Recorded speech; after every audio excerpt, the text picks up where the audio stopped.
Assalamu alaikum, fam. Hope you're doing well. So I've been reading ahead in the Tafseer As Sa'di. Highly educational. If you don't have a tafsir, check some out. I hope to read as many before I die as humanly possible. But that's just me. Maybe you too, hopefully. So this is 215. And here's the ayat. Bismillah ar-Rahman ar-Rahim. They ask you what they should spend in charity. Say, whatever good you spend should be for parents, kindred, orphans, and those in need, and for wayfarers, and whatever good you do, Allah is aware of it. So he mentioned here how it concerns spending on who and on what, and that your parents have the greatest rights over you, and that the way you show your parents kindness is by spending on them. And so spending on them is obligatory for one who can afford it. What I found interesting about this is that in my concept before this, I thought, oh, just spend on your parents little by little, and when they're old, then you spend on them, right? But if they're still like in their 50s and 60s, they still can do pretty well on their own. But then I realized it's kind of about, like it said here, the need. So the need and on what. It's not like spoiling them, but it's like if they need something, help them. Because they helped us when we were children, right? We're still their children, but you know what I mean, like when you're little. And I just found that kind of like really unique. It's just a whole different way of looking at it. And then it says after your parents, then you're going to help people by the degree in which they're closest to you. And then you'd go from there. And so you should also uphold the ties of kinship. It also mentioned how orphans, so it categorizes orphans as people who have no breadwinner. And I have a big soft spot for little kids, man.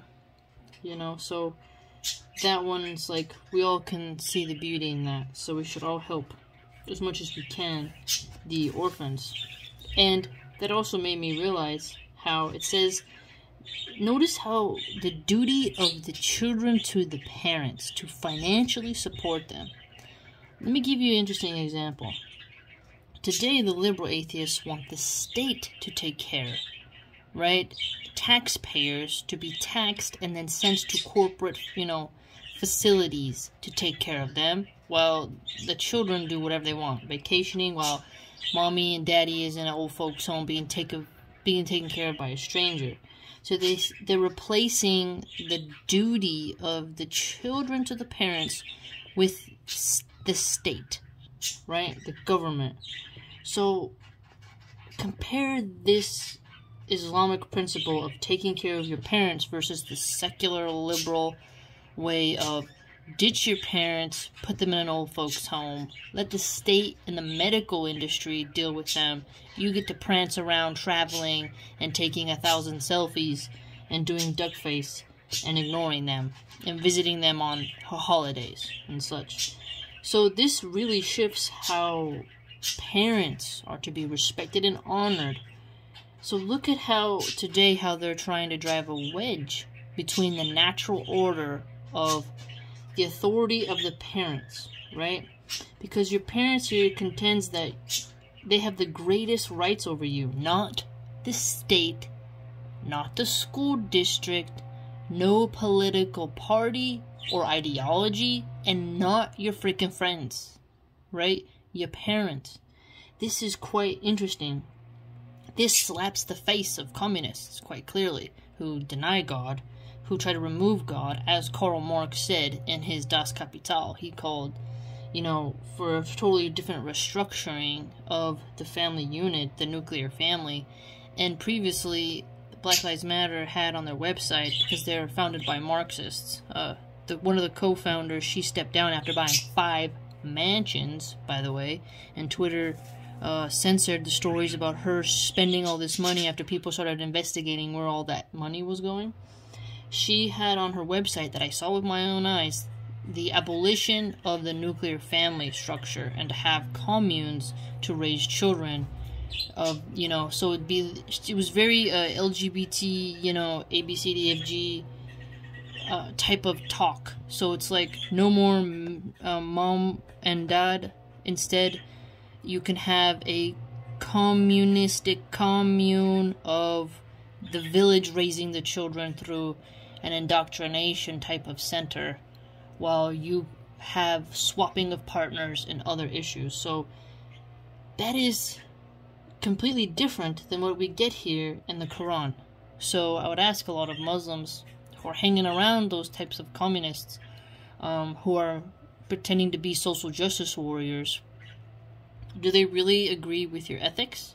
Here it says your parents have the greatest rights, not the state. So why are you handing over all aspects of your children to something that's going to make them have an allegiance to the state and their schools, the universities, more than you? You want your children to recognize that you have rights over them, and you want to be worthy of those rights.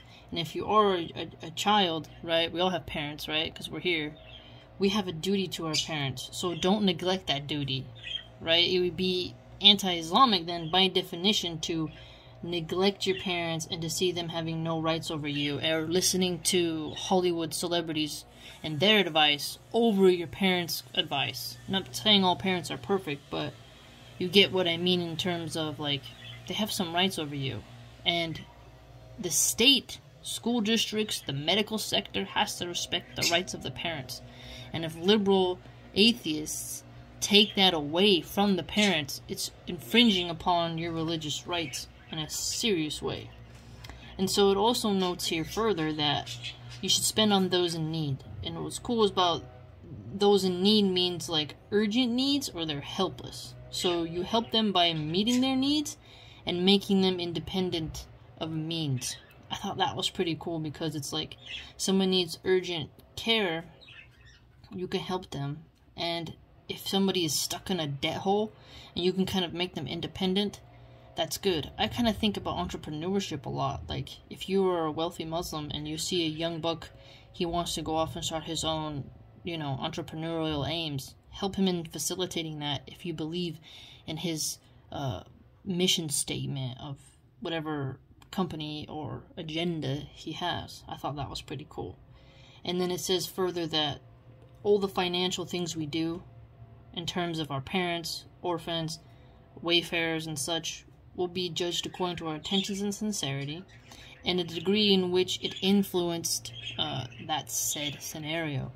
Further, it has about the wayfarer, so that you're helping them spend to reach their destination, which is a very cool aspect of hospitality. Very cool aspect. We don't meet a lot of wayfarers. However, maybe somebody doesn't have money for the bus.